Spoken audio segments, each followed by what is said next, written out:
क्या आपने कभी सोचा है कि जिस समाज में विवाह को 7 जन्मों का अटूट बंधन माना जाता है, आज वहाँ तलाक की फाइलें क्यों घूम रही हैं?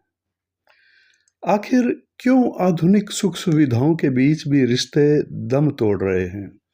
आज हम ग्रहों की चाल और नक्षत्रों के रहस्यों के द्वारा समझेंगे कि भारतीय समाज में वैवाहिक बिखराव के वो कौन से 6 बड़े कारण हैं जो आपकी कुंडली और आपकी जिंदगी को प्रभावित कर सकते हैं। नमस्कार, मैं हूं डॉक्टर आर बी धवन और आज की चर्चा बहुत ही महत्वपूर्ण है। भारतीय समाज बदल रहा है और इस बदलाव के साथ ही हमारे रिश्तों का ताना बाना भी बदल रहा है। आज के समय में वैवाहिक कलह और अलगाव के मामले रिकॉर्ड स्तर पर हैं, लेकिन क्या इसके पीछे सिर्फ सामाजिक कारण है या फिर आसमान में स्थित ग्रहों और नक्षत्रों का भी कोई खेल है? आज के इस विशेष वीडियो में हम आर्थिक स्वतंत्रता से लेकर के सोशल मीडिया के प्रभाव तक और ज्योतिषीय कारणों के बिंदुओं का विश्लेषण करेंगे और विश्लेषण ज्योतिषीय और सामाजिक स्तर पर होगा। चलिए शुरू करते हैं। सबसे पहले जिन बिंदुओं पर हम आज चर्चा करेंगे उन बिंदुओं को जान लीजिए, वो बिंदु क्या होंगे। आर्थिक आत्मनिर्भरता, जो कि शुक्र और मंगल के प्रभाव के कारण होती है। अत्यधिक शक्ति और साहस को जगा देते हैं ये 2 ग्रह मिलकर के। संयुक्त परिवार का बिखराव भी एक बड़ा कारण है। इसकी वजह है सूर्य का प्रबल होना, असम्मान और अहंकार का भाव अधिक हो जाता है।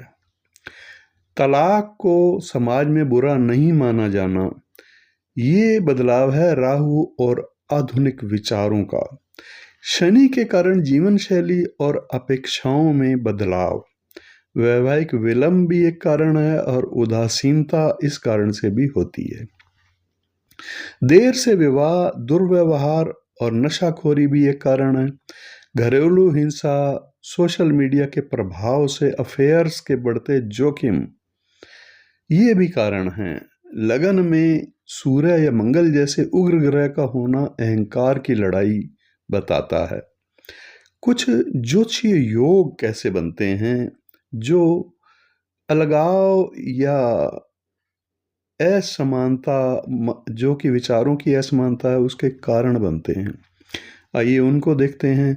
बृहस्पति यानी गुरु ग्रह, ये संस्कारों का अगर कमजोरी है संस्कारों में तो बृहस्पति कुंडली में कहीं ना कहीं दुर्बल है, कमजोर है। और अगर राहु ज्यादा प्रबल है तो विद्रोही प्रवृत्ति ज्यादा उस जातक में होती है। शुक्र का अति प्रभाव होना, अधिक आधुनिक होना, कमजोर बुध धैर्य की कमी भी करेगा और इस मामले में संवेदनहीनता और कुतर्क की शक्ति को बढ़ा देगा। शनि, जो कि वर्क लाइफ बैलेंस का अभाव करेगा अगर कमजोर है कुंडली में। लग्नेश और सप्तमेश का द्विद्वादश योग, ये शारीरिक प्रबलता या निर्बलता को बताएगा। चंद्रमा और मानसिक असंगति, रिश्तों में मतभेद का कारण चंद्रमा भी हो सकता है। राहु और शुक्र का माया जाल, स्पेशल मीडिया और बाहरी प्रभाव इसके कारण से होते हैं। राहु, शनि और मंगल ये मिलकर के व्यसन मतलब नशाखोरी की आदत से जोड़ते हैं। राहु और केतु का विच्छेदात्मक गोचर, ये बिखराव करते हैं वैवाहिक जीवन में। मंगल और सूर्य का दोष घरेलू हिंसा और उग्रता का कारक हो सकता है। फिर नपुंसक ग्रहों की भूमिका भी होती है। बुध और शनि हैं ये ग्रह डिजिटल बेवफाई, पार्टनर की जासूसी करना और उस पर शक करना, कैरियर में ईगो होना, मैं तुमसे ज्यादा कमाता हूँ या कमाती हूँ, ये भाव भी ग्रहों के कारण से होगा। नक्षत्रों से क्या देखें? नक्षत्र भी बताते हैं जन्म कुंडली में अलगाव या असंतुलन की स्थिति। पुरुष और स्त्री तत्वों का असंतुलन जब हो कुंडली में। विच्छेदकारी नक्षत्रों का प्रभाव जब हो कुंडली में, नक्षत्रों से गण का मिलान ना हो रहा हो और इसका प्रभाव भी दोष बताता है। नक्षत्रों से नाड़ी दोष या फिर तारा दोष, दग्ध और शून्य राशियों का प्रभाव कुंडली पर, नक्षत्रों के चरण का सूक्ष्म भेद ये भी समझना होगा इस मामले में। चंद्रमा का राहु के नक्षत्र में होना भी एक बड़ा दोष है। और सूर्य और बुध का नक्षत्र परिवर्तन, अग्नि, पृथ्वी, वायु, जल, आकाश, इन तत्वों का परस्पर विरोध होना कुंडली में ये भी देखना होगा, ये कहीं अलगाव का या विषमता का कारण तो नहीं है। फिर विनाशक नक्षत्र का संयोग, आइए आज कुंडली के अनुसार समझते हैं इसको विस्तार से। आज के समय में भारतीय समाज में वैवाहिक विघटन या तलाक के मामलों में बढ़ोतरी एक जटिल सामाजिक बदलाव का संकेत देती है। इसके पीछे कोई एक कारण नहीं है, बल्कि कई सामाजिक, आर्थिक और मनोवैज्ञानिक कारणों का सम्मिश्रण है। भारतीय समाज में वैवाहिक विघटन के प्रमुख जो कारण हैं वो इस तरह से समझिए। पहला कारण होता है महिलाओं की आर्थिक आत्मनिर्भरता। पहले के समय में महिलाएं आर्थिक रूप से पति या परिवार पर निर्भर होती थी। इसके कारण वो खराब रिश्तों को भी सहने के लिए मजबूर होती थी। आज महिलाएं शिक्षित हैं और अपना कैरियर बना रही हैं, खुशी की बात है, अच्छी बात है। तो हर जगह पर भी ऐसा नहीं है, बहुत जगह पर ऐसा देखने को भी मिलता है। आत्मसम्मान दूसरा, इसी में आत्मसम्मान से जीना, आर्थिक आज़ादी ने भी ये विकल्प दे दिया है कि वे अपमानजनक या नाखुश रहने वाले रिश्ते से बाहर निकल सकें।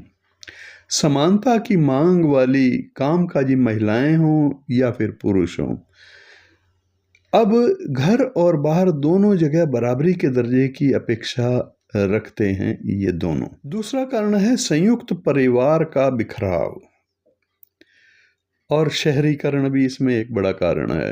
पहले संयुक्त परिवार में बड़े बुजुर्ग पति पत्नी के बीच के विवादों को सुलझाने की मध्यस्थता करने में भूमिका निभा लेते थे। छोटे परिवारों में काउंसलिंग या बड़े लोगों को हस्तक्षेप की कमी आज के समय में होती है, जिससे छोटे मोटे झगड़े भी बड़ा रूप ले लेते हैं। प्राइवेसी और अलगाव भी इसके कारण हैं। शहरी जीवन की भागदौड़ में जोड़े आपसी मुद्दों को अकेले नहीं सुलझा सकते। तीसरा कारण है, एक समय था जब तलाक को समाज में एक कलंक जैसा माना जाता था। आज के आधुनिक समाज में इसे एक व्यक्तिगत निर्णय के रूप में देखा जाने लगा है। लोग अब घुट घुट कर जीने के बजाय अलग होकर के खुश रहने को बेहतर समझते हैं। अब कानूनी प्रक्रियाएं जैसे आपसी सहमति से तलाक वगैरह लेना पहले की तुलना में ज़्यादा स्पष्ट और सुलभ हो गई हैं। जीवन शैली और अपेक्षाओं में बदलाव, आज के दौर में लोगों की जीवन शैली और एक दूसरे की उम्मीदें ज़्यादा बढ़ गई हैं। आधुनिक पीढ़ी में सहनशीलता और समझौते करने की प्रवृत्ति भी कम हो गई है। वर्क लाइफ बैलेंस बिगड़ने से आपसी संवाद कम हो जाता है, जिससे रिश्तों में दूरी आ जाती है। कारण है वैचारिक मतभेद और व्यक्तित्व का टकराव। इंटरनेट और सोशल मीडिया के दौर में लोग अपने अधिकारों और व्यक्तित्व के प्रति अधिक जागरूक हो गए हैं। आज केवल जाति या कुंडली मिलाना ही काफ़ी नहीं रह जाता।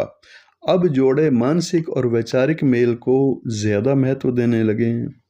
डिजिटल दुनिया में व्यस्त रहने के कारण से जोड़े एक दूसरे की क्वालिटी को टाइम नहीं दे पाते। अब छठे कारण में कुछ छोटे छोटे और कारण मैं आपको बताऊंगा। देर से विवाह परिपक्व होने के कारण लोग अपनी आदतों को आसानी से नहीं बदलते, और व्यसन और दुर्व्यवहार, नशाखोरी, घरेलू हिंसा के प्रति जीरो टॉलरेंस की नीति कई कारण हैं। सोशल मीडिया, बाहरी दुनिया के प्रभाव और अफेयर्स के बढ़ते जोखिम। तो दोस्तों, वैवाहिक विघटन का बढ़ना ये दर्शाता है कि भारतीय समाज एक संक्रमण काल यानी संधि काल से गुजर रहा है, जहां व्यक्तिगत खुशी और स्वतंत्रता अब पारंपरिक सामाजिक बंधनों से ऊपर रखी जाने लगी है। ज्योतिष शास्त्र के अनुसार महिलाओं की बढ़ती आत्मनिर्भरता और सामाजिक बदलाव का गहरा संबंध ग्रहों की स्थिति और गोचर से भी है। आपने पहले बिंदु महिलाओं की आर्थिक आत्मनिर्भरता और वैचारिक स्वतंत्रता के बारे में जाना, तो आइए देखते हैं कि ज्योतिषीय दृष्टिकोण से इसके पीछे कौन से कारक ग्रह और योग उत्तरदायी हैं। यदि आप जीवन की अनिश्चितताओं से परेशान हैं और भारत के सर्वश्रेष्ठ ज्योतिषी बेस्ट एस्ट्रोलॉजर इन इंडिया की तलाश में हैं, तो डॉक्टर आर.बी. धवन गुरुजी का परामर्श आपके लिए मार्गदर्शक साबित हो सकता है। गुरुजी केवल राशि ही नहीं, बल्कि वैदिक नक्षत्र ज्योतिष, वैदिक नक्षत्र एस्ट्रोलॉजी के माध्यम से आपकी कुंडली का सूक्ष्म विश्लेषण करते हैं। उनका 38 से अधिक वर्षों का अनुभव और सटीक जन्म कुंडली विश्लेषण उन्हें अन्य ज्योतिषियों से अलग बनाता है। ज्योतिषीय दृष्टिकोण से इसको समझने का प्रयास करेंगे। ज्योतिष में स्त्री की कुंडली में विवाह, कैरियर और स्वभाव का संतुलन बहुत सूक्ष्म होता है। जब आत्मनिर्भरता का भाव प्रबल होता है तो ऐसी कुंडली में इस तरह के योग दिखाई देते हैं। कौन से योग? शुक्र और मंगल का प्रभाव ये क्या करता है? शक्ति और साहस की प्रबलता देता है। शुक्र विलासिता और विवाह का कारक ग्रह माना गया है, जबकि मंगल साहस और ऊर्जा, एनर्जी का कारक है। इसका प्रभाव क्या होता है? फल क्या है? स्वतंत्र विचारों की अधिकता। यदि स्त्री की कुंडली में मंगल बलवान हो या लगन पर यह प्रभाव डाल रहा हो, तो ये दब कर रहने के बजाय अपने अधिकारों के लिए लड़ना पसंद करती है। फिर आत्मनिर्भरता भी इसका लक्षण है। दशम भाव यानी कर्म स्थान पर मंगल का प्रभाव महिलाओं को साहसी और करियर ओरिएंटेड बनाता है, जिससे वह आर्थिक रूप से किसी पर निर्भर नहीं रहना चाहती।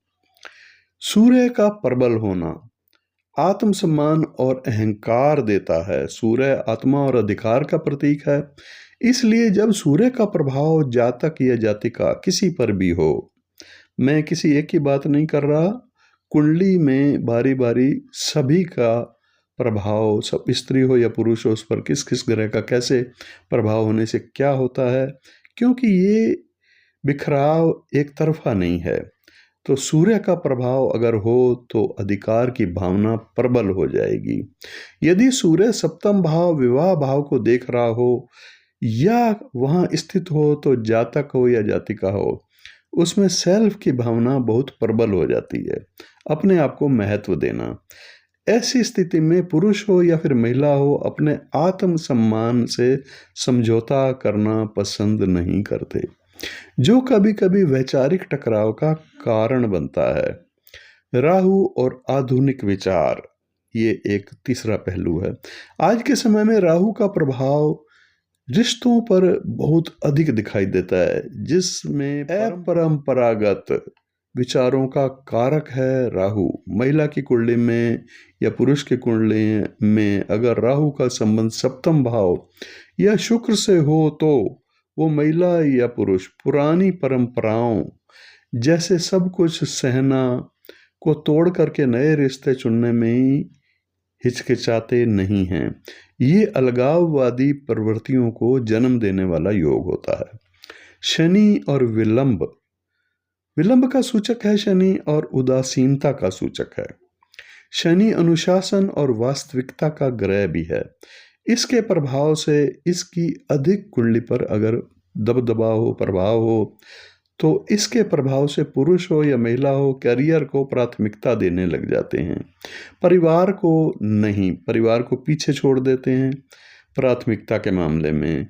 वर्तमान में शनि के प्रभाव महिलाओं या पुरुषों पर अधिक होने के कारण महिलाएं या पुरुष कैरियर बनाने में ज़्यादा समय देने लगे हैं, जिससे विवाह में देरी होती है और परिपक्व अवस्था में विवाह होने पर विवाह इतने दृढ़ हो चुके होते हैं, उनके विचार इतने दृढ़ हो चुके होते हैं कि दूसरे के साथ सामंजस्य एडजस्टमेंट बैठाना कठिन हो जाता है। अब करेंगे कुंडली के विशिष्ट भावों का विश्लेषण।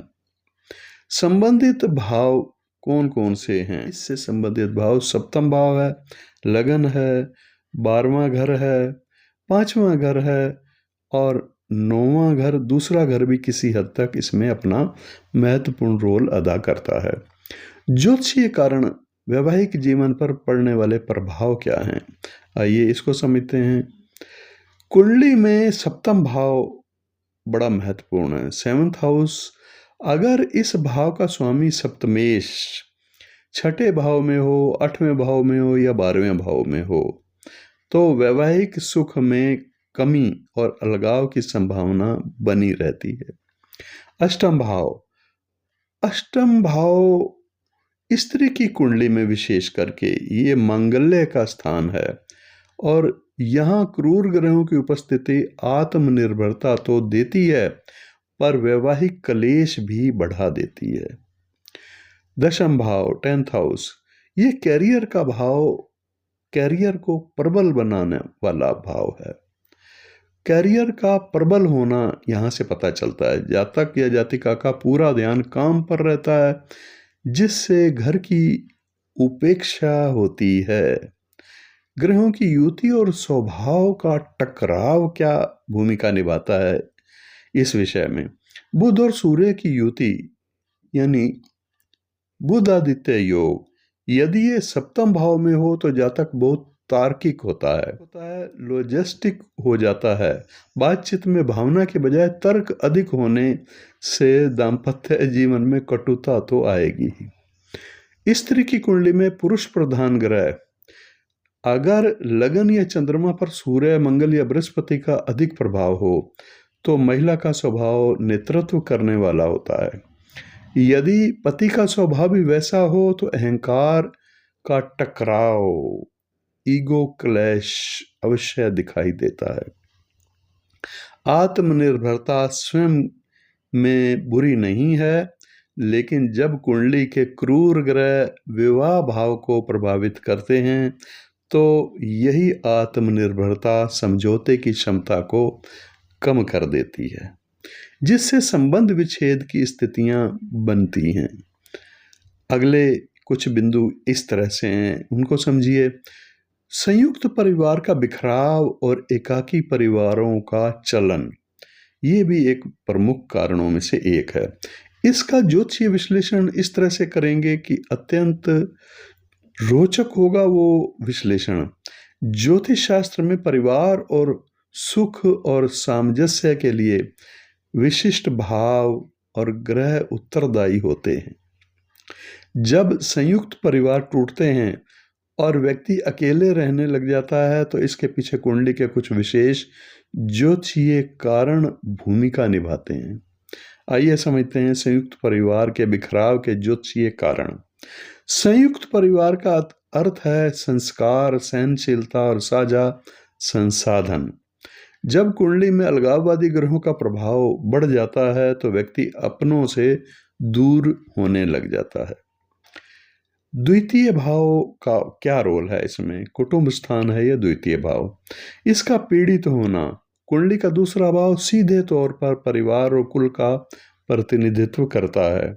क्रूर ग्रहों का प्रभाव अगर दूसरे भाव में राहु, शनि या मंगल जैसे ग्रह स्थित होने के रूप में हो तो जातक का अपने परिवार के सदस्यों के साथ वैचारिक मतभेद रहता है।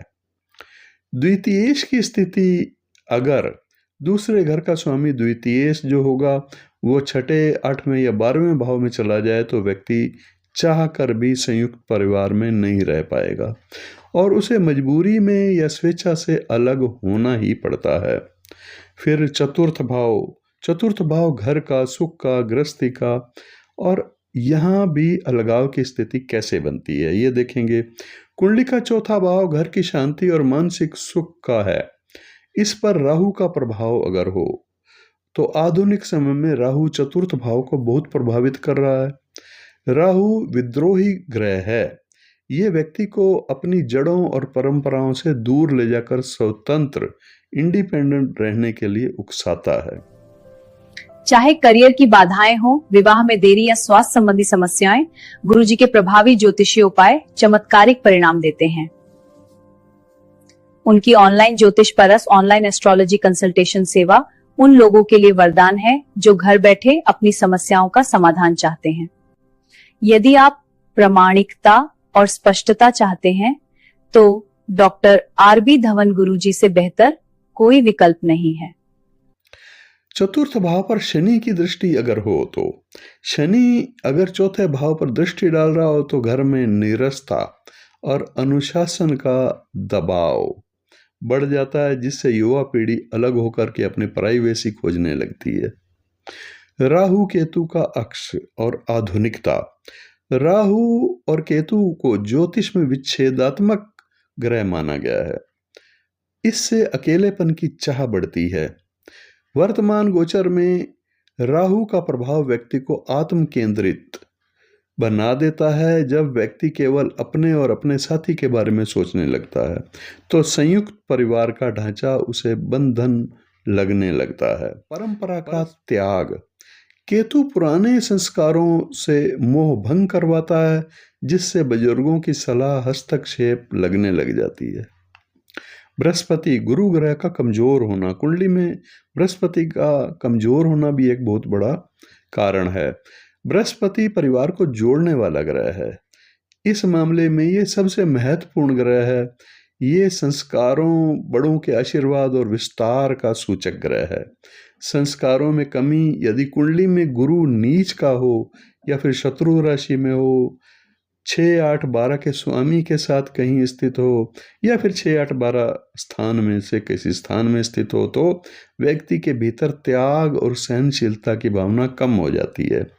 बड़े बुजुर्गों के प्रति सम्मान कम होने लग जाता है।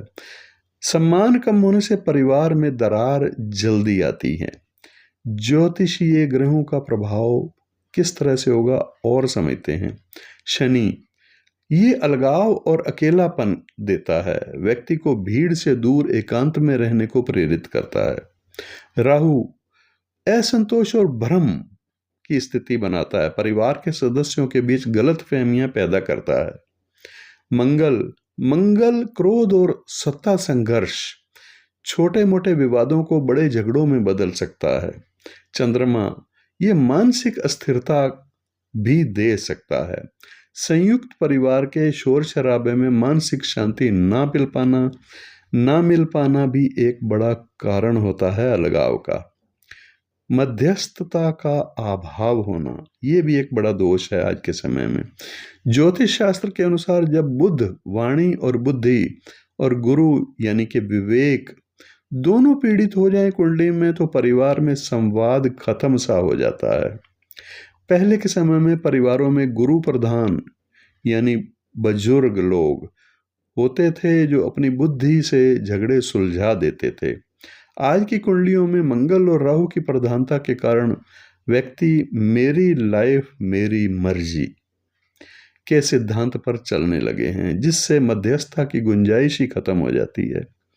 यही कारण है कि जब पति पत्नी के बीच छोटा मोटा कोई भी झगड़ा होता है तो उन्हें समझाने वाला कोई होता ही नहीं है और मामला सीधे कानूनी अलगाव या तलाक तक पहुंच जाता है। तीसरा बिंदु क्या है? सामाजिक कलंक में कमी और तलाक की बढ़ती स्वीकार्यता। इसका ज्योतिषीय विश्लेषण भी बहुत गहराई से करना होगा। और वो क्या है? ज्योतिष में समाज और लोक लाज का संबंध विशिष्ट ग्रहों और भावों से होता है।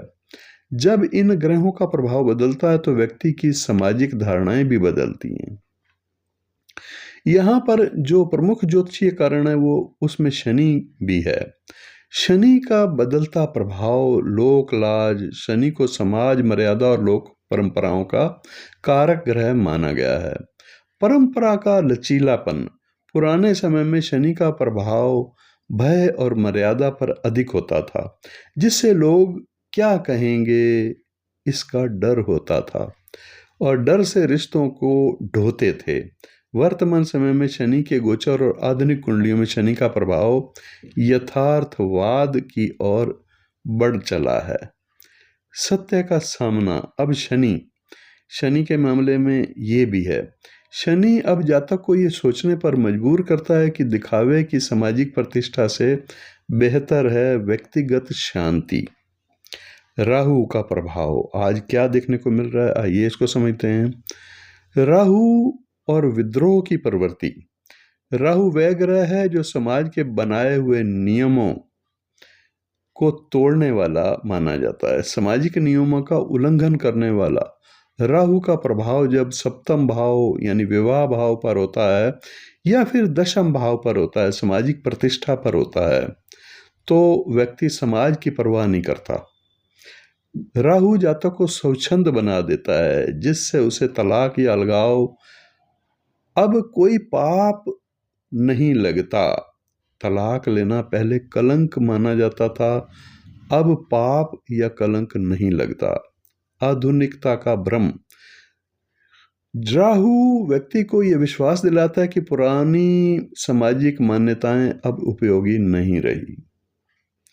दशम भाव जो कि कर्म और सामाजिक स्थिति को दर्शाता है, इसमें परिवर्तन ये भी एक कारण है।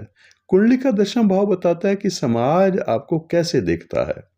मान प्रतिष्ठा की नई परिभाषा। पहले दशम भाव की मजबूती परिवार को जोड़कर रखने में मापी जाती थी, अब दशम भाव का संबंध व्यक्तिगत सफलता से जोड़ करके देखा जाता है। यदि दशम भाव का स्वामी दशमेश चर राशि में हो या उस पर राहु मंगल का प्रभाव ज्यादा हो, तो व्यक्ति अपनी छवि को लेकर के लोक परंपरा के प्रति उदासीन हो जाता है। शुक्र का प्रभाव। शुक्र का पाप प्रभाव अगर हो कुंडली पर, शुक्र प्रेम और दाम्पत्य का कारक ग्रह माना गया है। आज के समय में कुंडलियों में शुक्र पर राहु या मंगल की दृष्टि आम तौर पर देखने को मिलेगी। सुख की प्राथमिकता। जब शुक्र पर राहु का प्रभाव होता है तो जातक के लिए इंद्रिय सुख और मानसिक संतुष्टि सर्वोपरि होती है। अगर विवाह में सुख नहीं तो शुक्र का यह प्रभाव व्यक्ति को बिना किसी सामाजिक झिझक के रिश्ता खत्म करने की ओर ले जाता है। ग्रहों की भूमिका और भी है, सामाजिक दृष्टिकोण पर इसका प्रभाव भी है। शनि मर्यादा और सामाजिक डर का कारक, कमजोर होने पर समाज का डर खत्म हो जाता है। राहु लीक से हटकर सोचने की शक्ति, समाज के प्रति विद्रोही नजरिया पैदा करता है। बृहस्पति नैतिकता और धर्म गुरु का प्रभाव घटने से विवाह एक पवित्र बंधन है, ऐसी वाली सोच कमजोर होती है। निष्कर्ष क्या है इसका? निष्कर्ष है धर्म से स्वयं की ओर। ज्योतिष के अनुसार पहले बृहस्पति धर्म समाज इनको नियंत्रित करता था, जिससे लोग धार्मिक और सामाजिक दबाव में रहते थे, उनसे अलग नहीं हो पाते थे। आज राहु और बुध तर्क और आधुनिकता का बोलबाला करवा रहा है।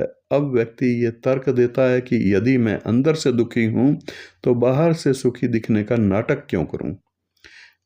इसी वैचारिक परिवर्तन के कारण समाज में तलाक को लेकर के एक अलग प्रकार की सोच बन गई है। वह धीरे धीरे उनके सहन शक्ति को समाप्त कर रही है। एक और बिंदु है जो कि जीवन शैली और अपेक्षाओं में बदलाव की सूचना देता है। वर्तमान समय का प्रभाव भाग दौड़ भरा जीवन और अत्यधिक महत्वाकांक्षाओं को दर्शाता है।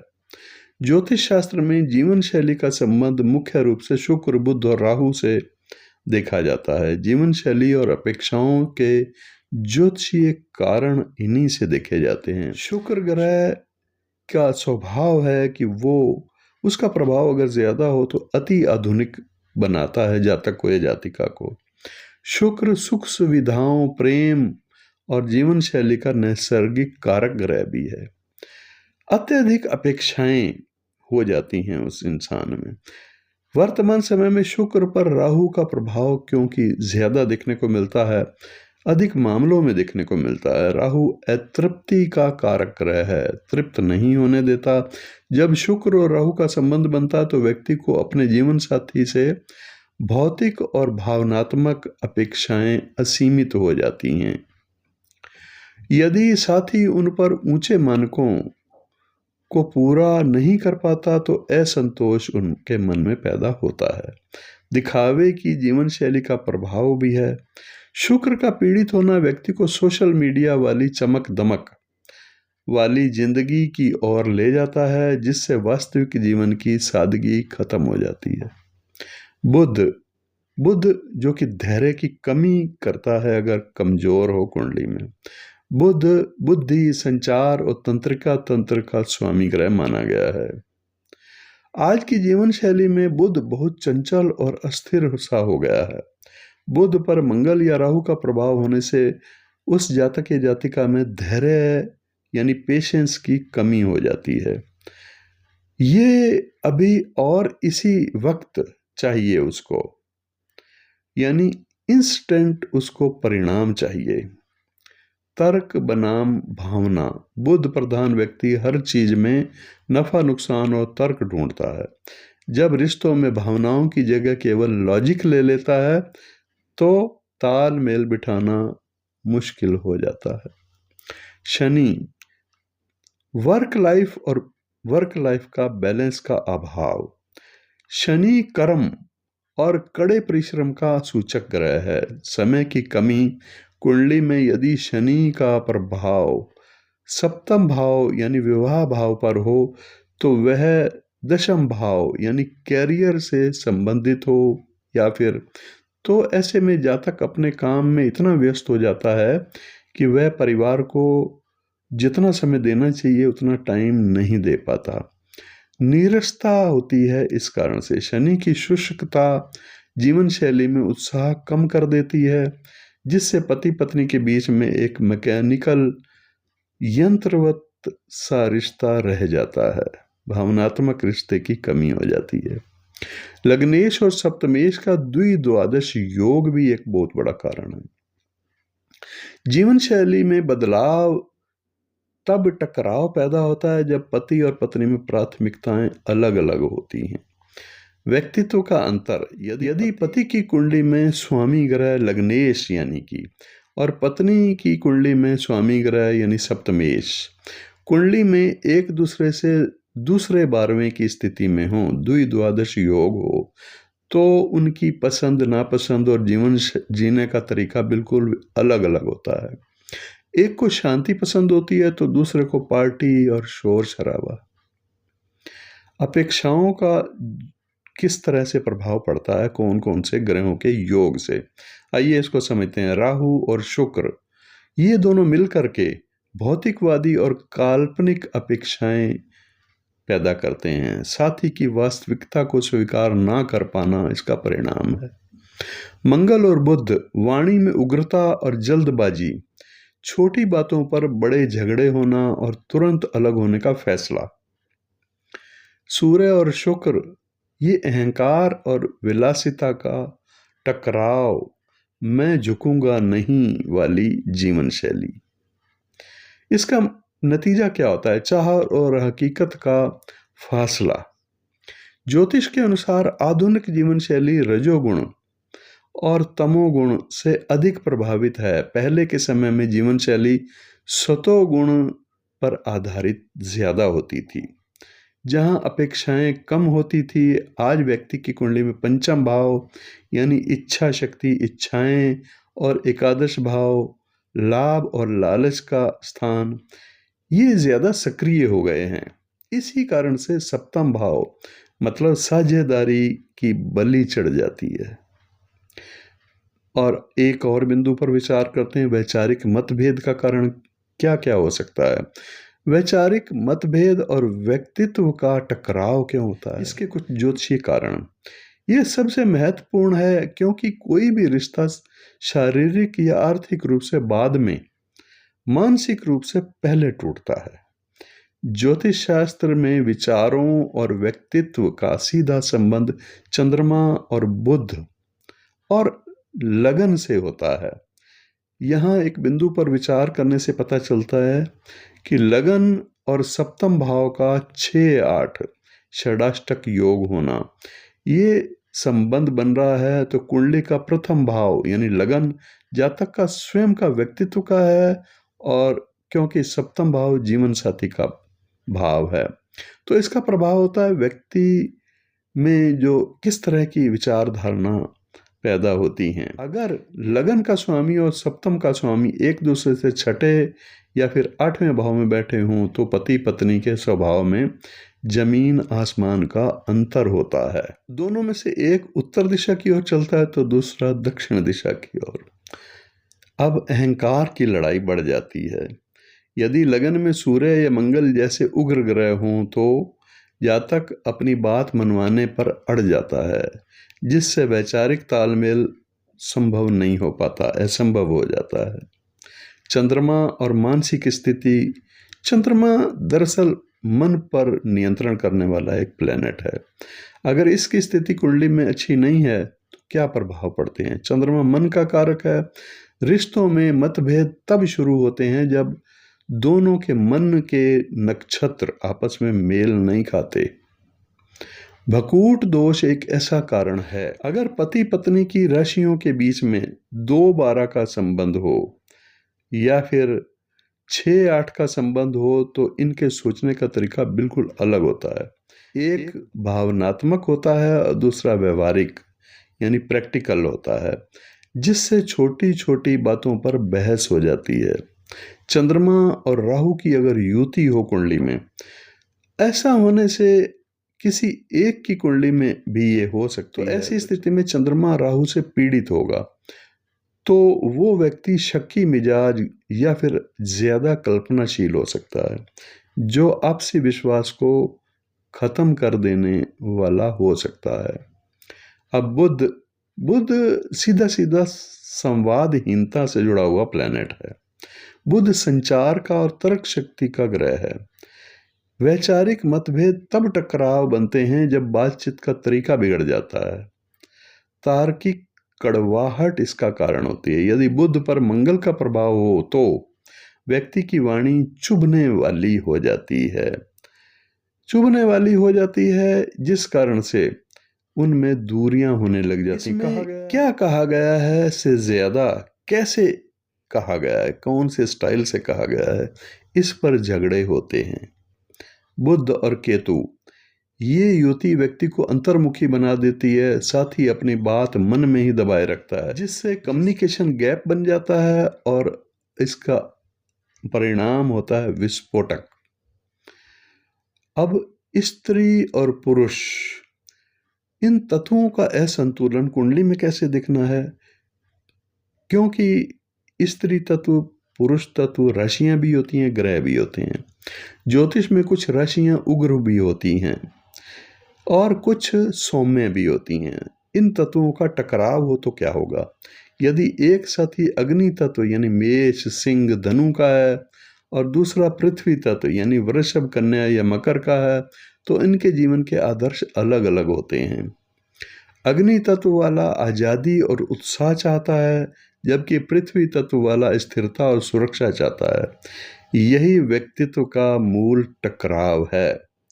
वैचारिक टकराव के और भी कुछ ज्योतिषीय कारण उन पर दृष्टि डालते हैं।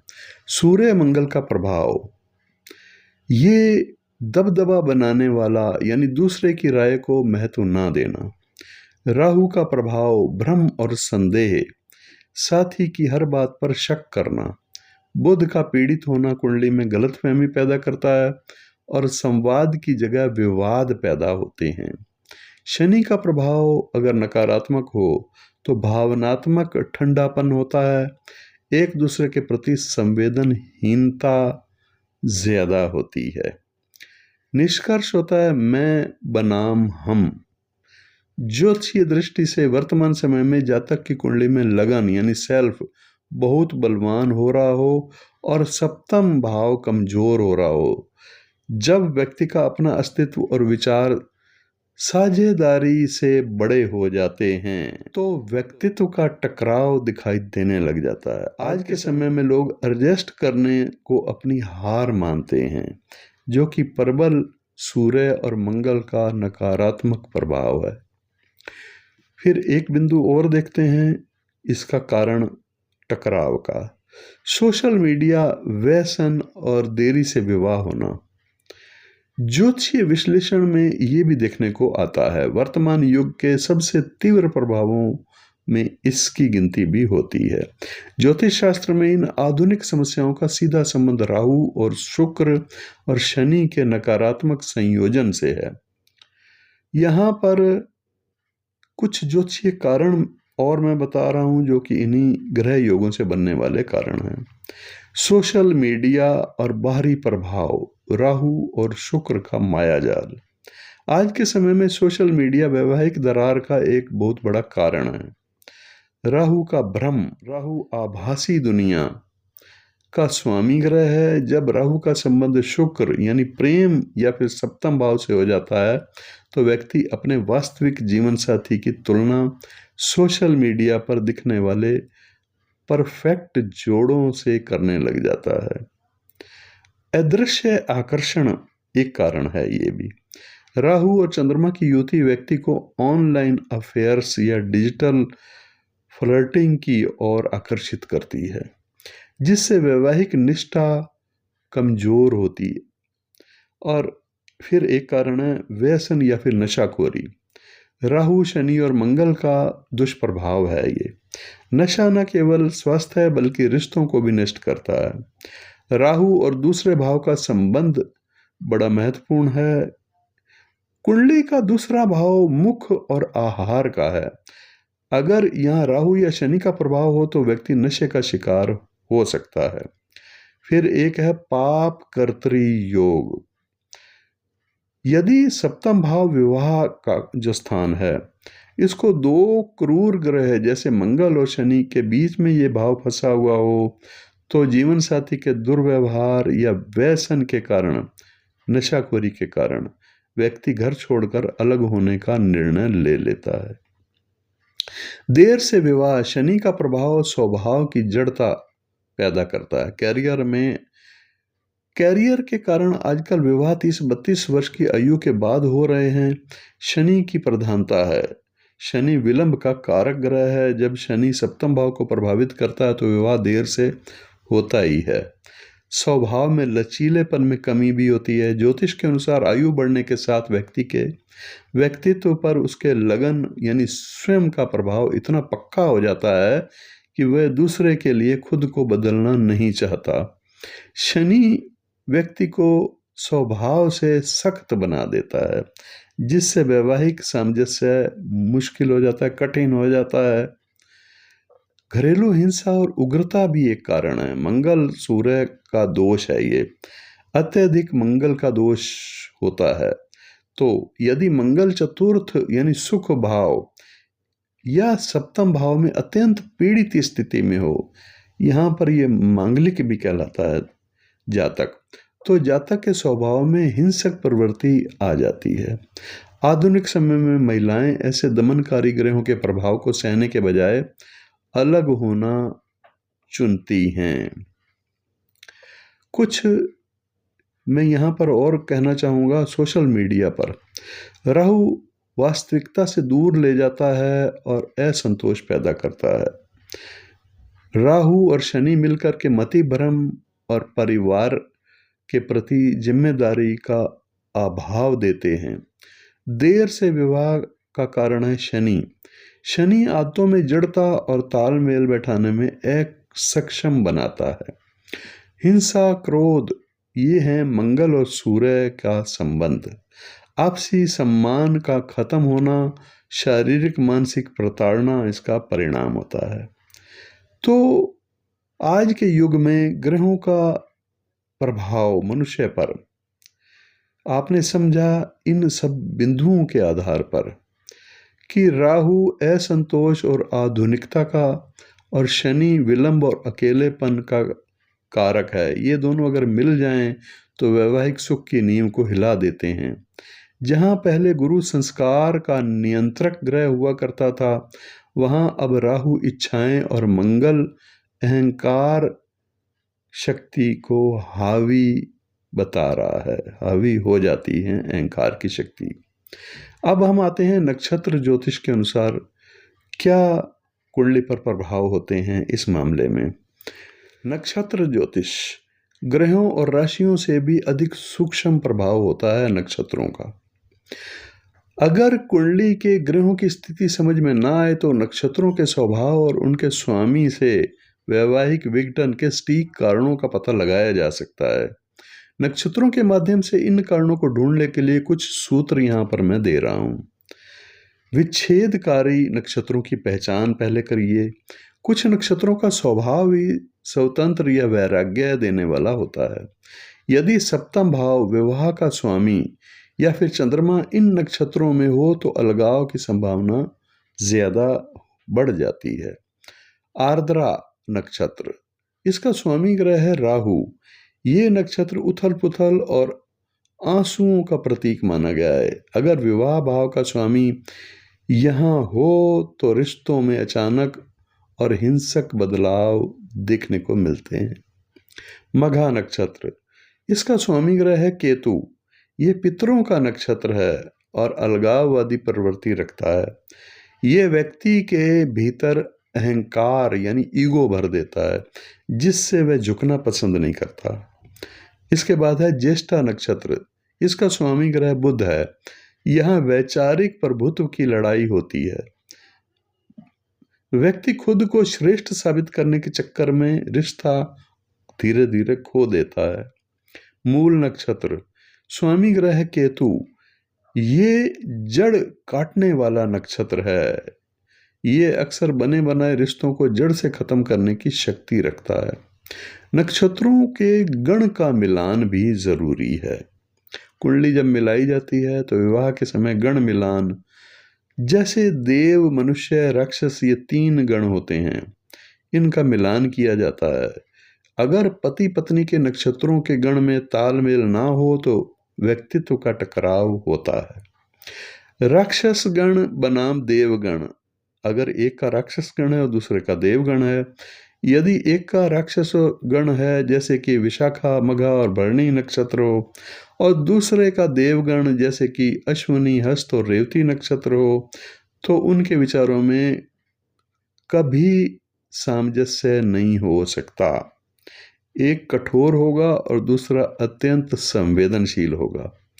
फिर नाड़ी दोष बड़ा महत्वपूर्ण है। यहाँ भी इसको नक्षत्रों से ही देखना जरूरी है। नक्षत्रों को 3 नाड़ियों में बांटा गया है। इसमें आदि नाड़ी है, मध्य नाड़ी है और अंत्य नाड़ी है। अगर पति और पत्नी दोनों के नक्षत्र की एक ही नाड़ी हो तो इसे नाड़ी दोष माना जाता है। ज्योतिष शास्त्र के अनुसार ये केवल संतान उत्पत्ति ही केवल नहीं बल्कि मानसिक फ्रीक्वेंसी के ना मिलने का भी एक बड़ा कारण बनता है, जिससे जीवन भर चिड़चिड़ापन और विवाद बना रहता है। इसके बाद है तारा बल। तारा मिलान कह सकते हैं, तारा बल कह सकते हैं। अपने जन्म नक्षत्र से दूसरे के जन्म नक्षत्र तक गिनती करने पर तारा ज्ञात होती है। अगर साथी का नक्षत्र गिनती करने में तीसरा यानी विपत तारा, 5वां यानी प्रतैरी तारा या 7वां वध तारा इस नंबर पर आ जाता है तो वह व्यक्ति आपके जीवन में कष्ट, विवाद और विनाश का कारण बन सकता है। नक्षत्रों की ये गणना बताती है कि क्यों कुछ लोग बहुत अच्छे होने के बावजूद एक दूसरे के लिए अशुभ साबित होते हैं। नक्षत्र और आधुनिक कारण को भी समझना होगा।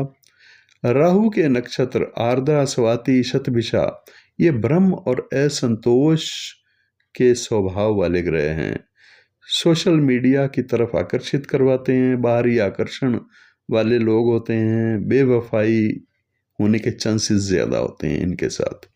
केतु के नक्षत्र अश्विनी, मघा, मूल, अलगाव और वैराग्य का प्रभाव इन नक्षत्रों में ज्यादा है। अचानक रिश्ता तोड़ देना, प्राइवेसी की अधिक चाह होना। मंगल के नक्षत्र मृगशिरा, चित्रा, धनिष्ठा, इनकी विशेषता है उग्रता और आवेश, आवेश में आकर मारपीट भी हो सकती है। घरेलू हिंसा का कारण बनते हैं इन नक्षत्रों वाले ज्यादातर। अगर और ग्रह स्थितियां अनुकूल ना हो तो इस तरह का प्रभाव देखने को मिलता है, जिसमें आवेश में मारपीट, घरेलू हिंसा, जिद्दी स्वभाव लेकिन होता है इनका।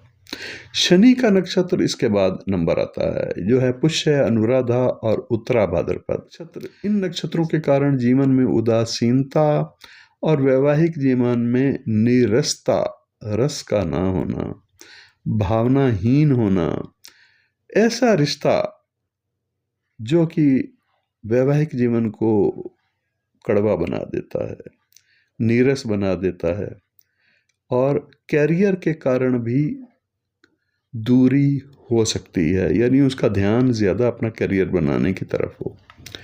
इसे कुंडली में कैसे ढूंढना है? अपनी और अपने जीवन साथी की कुंडली में सप्तमेश यानी 7th हाउस के लॉर्ड को देखें, चेक करें कि वह किस नक्षत्र में बैठा हुआ है। यदि वह नक्षत्र राहु केतु या मंगल का है तो कारण सक्रिय हो सकते हैं, अगर कोई और शुभ ग्रहों का प्रभाव ना हो तो। नवांश कुंडली को भी देखना है, D9 चार्ट। इसमें ग्रहों के नक्षत्र पद को देखना भी अनिवार्य है, क्योंकि कई बार लगन कुंडली अच्छी दिखाई देती है लेकिन नक्षत्र स्तर पर कमजोरी दिखाई देती है। वैवाहिक विघटन और ज्योतिषीय नक्षत्रों के गहराइयों में कुछ ऐसे गुप्त और आधुनिक पहलू भी हैं जिनका उल्लेख सामान्यतः चर्चाओं में कम हुआ करता है। अगर आप इस विषय को और विस्तार देना चाहते हैं तो ये बिंदु अत्यंत महत्वपूर्ण साबित हो सकते हैं। कौन से बिंदु हैं? नंबर 1 है दग्ध और शून्य राशियों का प्रभाव। ज्योतिष में कुछ तिथियों के अनुसार कुछ राशियां दग्ध यानी जली हुई मानी जाती हैं। यदि विवाह का स्वामी यानी सप्तमेश किसी ऐसी राशि में स्थित हो जो जातक की जन्म तिथि के अनुसार शून्य राशि है या दग्ध राशि है, तो व्यक्ति सब कुछ सही होने के बावजूद भी रिश्ते में एक अजीब सा खालीपन महसूस करता है। आज के समय में इमोशनल डिस्कनेक्ट का बड़ा कारण दिखाई देता है। नक्षत्रों के चरण का सूक्ष्म भेद भी समझना होगा। ये क्या है? हर नक्षत्र के 4 चरण होते हैं। कभी कभी ग्रह एक अच्छे नक्षत्र में होता है लेकिन वह निधन या विपत चरण में बैठ जाता है। उदाहरण के लिए, अगर कोई ग्रह पुष्य नक्षत्र में है जो शुभ माना जाता है, लेकिन वह उसके ऐसे चरण में है जो नवांश में शत्रु राशि में चला गया, तो वह बाहर से रिश्ता सुंदर दिखाएगा लेकिन अंदर से उसे खोखला कर देता है। अब आगे एक महत्वपूर्ण तथ्य और है, नपुंसक ग्रहों की भूमिका भी है। नपुंसक ग्रह बुध और शनि को माना गया। आज के दौर में रिश्तों में रुचि खत्म होने का एक बड़ा कारण बुध और शनि का सप्तम भाव पर प्रभाव है। अकेलेपन की प्राथमिकता होती है। जब ये 2 ग्रह हावी होते हैं कुंडली में, तो व्यक्ति को पार्टनर के साथ रहने के बजाय अकेले अपनी हॉबी पूरे करने या काम करने में ज़्यादा आनंद आता है। इसे ज्योतिष शास्त्र में एसेक्सुअल टेंडेंसी या भावनात्मक शीतलता कह सकते हैं आप। राहु केतु का विच्छेदात्मक गोचर। वर्तमान समय में राहु और केतु का गोचर बहुत तेजी से पुराने सामाजिक ढांचों को तोड़ रहा है। केतु का कटौती स्वभाव, केतु जिस भी भाव में बैठता है वहां से व्यक्ति का मोह भंग कर देता है। अगर ये सप्तम भाव में है तो जातक को लगता है कि शादी करके मैंने अपनी आज़ादी खो दी है। यह पछतावा ही तलाक की पहली सीढ़ी बनता है। आधुनिक संदर्भ में एक विशेष कुछ और कारण हैं जो आधुनिक संदर्भ में मायने रखते हैं। इसमें है डिजिटल बेवफाई, पार्टनर की जासूसी और शक करना। इसका कारण है चंद्रमा का राहु के नक्षत्र शतभिषा में होना।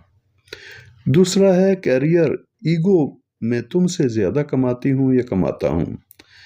इसका कारण है सूर्य और बुध का नक्षत्र परिवर्तन। तीसरा है फैमिली इंटरफेरेंस, ससुराल का पक्ष या अत्यधिक दखल दूसरे भाव यानी कुटुंब में केतु की उपस्थिति। एक विचारणीय बिंदु और है, आज के समय में नक्षत्रों का कलयुगी प्रभाव है कि लोग मैत्री के बजाय मलकियत ढूंढ रहे हैं। ज्योतिष के अनुसार जब तक शुक्र प्रेम का सूचक है, इसलिए शुक्र प्रेम पर, गुरु यानी विवेक का सूचक है, इसलिए विवेक पर अंकुश नहीं होगा, वो उस पर उनकी अति नहीं होनी चाहिए, तब तक राहु इच्छाएं का सूचक जो ग्रह है वो रिश्तों को ऐसे ही तोड़ता रहेगा। आइए अब नक्षत्रों और राशियों के आपसी मेल को एक सूक्ष्म स्तर पर समझते हैं। यहाँ हम ये देखेंगे कि कौन से नक्षत्रों और विचारों का आपस में सबसे अधिक वैचारिक टकराव होता है, जिससे वैवाहिक विघटन की स्थिति बना करती है। तत्वों का महासंग्राम कह सकते हैं इसे हम। नक्षत्र और राशियां 4 तत्वों में विभाजित होती हैं। जब विपरीत तत्व आपस में मिलते हैं तो व्यक्ति का टकराव अवश्य होता ही है। अग्नि तत्व बनाम जल तत्व, जैसे मेष सिंह बनाम कर्क वृश्चिक, परिणाम होता है अग्नि जल को सुखा देती है और जल अग्नि को बुझा देता है। इसमें वैचारिक स्थिति, एक साथी बहुत क्रोधी और ऊर्जावान होगा जबकि दूसरा बहुत संवेदनशील और भावुक होगा। अग्नि तत्व वाले की स्पष्टवादिता जल तत्व वाले के मन को गहराई से चोट पहुंचाती है। वायु तत्व बनाम पृथ्वी तत्व, एक का वायु तत्व और दूसरे का पृथ्वी तत्व, जैसे मिथुन तुला बनाम वृषभ मकर, परिणाम होगा वायु स्थिर नहीं रहती और पृथ्वी को स्थिरता पसंद है। वैचारिक स्थिति क्या होगी, एक साथी हमेशा नई योजनाओं और बदलावों की बात करेगा जबकि दूसरा सुरक्षा और बचत की। ये मतभेद अंततः अलगाव का कारण बनता है। नक्षत्र योनि और स्वभावगत शत्रुता पर भी विचार करना चाहिए। ज्योतिष में प्रत्येक नक्षत्र की एक योनि होती है जो कि पशु के प्रतीक चिन्ह से प्रतिबिंबित होती है। कुछ योनियां जन्मजात शत्रु होती हैं। यदि पति पत्नी के नक्षत्र इन योनियों में हों तो बिना कारण झगड़े होते हैं। शत्रु योनि का जोड़ा नक्षत्र से उदाहरण कैसे हम समझ सकते हैं, गौ बनाम व्याघ्र यानी गाय और बाघ, एक की गाय है और एक का है योनि बाघ। उत्तरा फाल्गुनी बनाम चित्रा, एक शांत रहना चाहता है, दूसरा हमेशा हावी होना चाहता है। मूषक बनाम मरजार यानी चूहा बनाम बिल्ली, एक की चूहा है मूषक है और दूसरे की योनि है बिल्ली। जिसमें मघा और पुनर्वसु, घर में हमेशा चूहे बिल्ली वाली लड़ाई, असुरक्षा का भाव बना रहता है। तीसरी है सर्प बनाम नकुल यानी नेवता, रोहिणी बनाम उत्तराषाढ़ा। ये सबसे खतरनाक शत्रुता है जहां एक दूसरे को नीचा दिखाने की कोशिश हमेशा होती रहती है। चौथी है अश्व यानी घोड़ा बनाम महिषी भैंस, अश्विनी बनाम हस्त, जीवन की गति को लेकर के हमेशा असंतोष बना रहता है। इसके बाद भकूट और गण का भी आज के समय में मिलान महत्वपूर्ण है। आज के समय में हम इन प्राचीन शब्दों को मनोवैज्ञानिक तरीके से समझ सकते हैं। राक्षस गण स्वतंत्र विचार को सूचित करता है। यदि किसी का नक्षत्र राक्षस गण है तो वह स्वतंत्रता और तर्क को महत्व देने वाला होगा। देवगण वाला परंपरागत विचार वाला, अगर साथी देवगण का है तो वह त्याग और मर्यादा को महत्व देने वाला होगा। टकराव कब होता है? टकराव होता है देव वाला साथी और उम्मीद करेगा दूसरा उसकी बात माने, जबकि राक्षस गण वाला व्यक्ति हर नियम पर सवाल उठाएगा। विशेष विनाशक नक्षत्र भी विचार करने योग्य हैं। अपने नक्षत्र से साथी के नक्षत्र की दूरी गिने। यदि वह दूरी अशुभ है तो सचेत रहने की आवश्यकता है। अशुभ दूरी कैसे होगी? ये षडाष्टक का संबंध बनता है तब होगी। यह मृत्यु या विवाद का योग बनता है। इसमें प्यार तो बहुत होता है लेकिन एक दूसरे के प्रति नफरत भी उतनी ही तीव्र होती है। फिर इनका द्विद्वादश योग, 2-12 का संबंध, इसमें एक साथी हमेशा खर्चा करता है और दूसरा हमेशा नुकसान सहता है। ये आर्थिक तंगी के कारण तलाक का कारण बन सकता है। निष्कर्ष क्या है? ज्योतिष ये नहीं चाहता कि रिश्ते टूटें ही, लेकिन ये संकेत देता है कि ऊर्जा का मिलान आपकी कुंडली के अनुसार कैसा हो रहा है। आज के समय में जब लोग समझौता करने को तैयार नहीं हैं, तो ये सूक्ष्म नक्षत्र दोष बड़े विस्फोटक का रूप ले सकते हैं। इसमें सकारात्मक योग भी हैं। जब कुंडली में बृहस्पति विवेक का सूचक जो ग्रह है वो बलवान हो, तो ये सभी दोष कम हो जाते हैं, क्योंकि व्यक्ति अपनी बुद्धि से नक्षत्रों की नकारात्मक ऊर्जा को नियंत्रित करना जानता है। तो दोस्तों, ये था आज का वीडियो। आपने समझा कि क्यों महत्वपूर्ण है ग्रहों और नक्षत्रों की स्थिति को देखना। अगर जन्म कुंडली के अंदर इस प्रकार के विघटनकारी योग बन रहे हैं जो वैवाहिक जीवन को प्रभावित करने वाले हैं, तो उनके ज्योतिषीय कारण कौन कौन से हैं। आज के वीडियो में आपने बड़ी गहराई से इन सब को समझा। उम्मीद है आपको समझ आया होगा। अगर आपका कोई प्रश्न है इससे संबंधित, इस विषय से संबंधित, तो अवश्य उस प्रश्न को आप कमेंट्स बॉक्स में लिखें। मैं प्रयास करूंगा कि आपके उस प्रश्न का उत्तर दिया जाए। और दूसरा ये है कि वीडियो को लाइक और शेयर ज़रूर कीजिएगा। आप अगर इस वीडियो को पहली बार देख रहे हैं तो इस चैनल पर मैं ऐसे ही महत्वपूर्ण विषय के वीडियो अपलोड करता रहता हूँ, इसलिए आप इस चैनल को अवश्य सब्सक्राइब कीजिए। अपने मित्रों को भी सलाह दीजिए, अगर उनकी रुचि ज्योतिष में है तो वो भी सब्सक्राइब करें। शेयर करिए अपने मित्रों को, अपने जानने वालों को लाइक कीजिए अगर आपको पसंद आया है तो। कमेंट्स कीजिए अगर आप कुछ जानना या पूछना चाहते हैं। नमस्कार। यदि आप जीवन की अनिश्चितताओं से परेशान हैं और भारत के सर्वश्रेष्ठ ज्योतिषी बेस्ट एस्ट्रोलॉजर इन इंडिया की तलाश में हैं, तो डॉक्टर आरबी धवन गुरुजी का परामर्श आपके लिए मार्गदर्शक साबित हो सकता है। गुरुजी केवल राशि ही नहीं, बल्कि वैदिक नक्षत्र ज्योतिष, वैदिक नक्षत्र एस्ट्रोलॉजी के माध्यम से आपकी कुंडली का सूक्ष्म विश्लेषण करते हैं।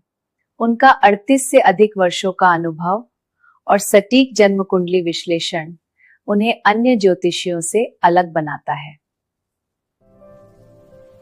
चाहे करियर की बाधाएं हो, विवाह में देरी या स्वास्थ्य संबंधी समस्याएं, गुरुजी के प्रभावी ज्योतिषीय उपाय चमत्कारिक परिणाम देते हैं। उनकी ऑनलाइन ज्योतिष परस, ऑनलाइन एस्ट्रोलॉजी कंसल्टेशन सेवा उन लोगों के लिए वरदान है जो घर बैठे अपनी समस्याओं का समाधान चाहते हैं। यदि आप प्रामाणिकता और स्पष्टता चाहते हैं, तो डॉक्टर आरबी धवन गुरुजी से बेहतर कोई विकल्प नहीं है।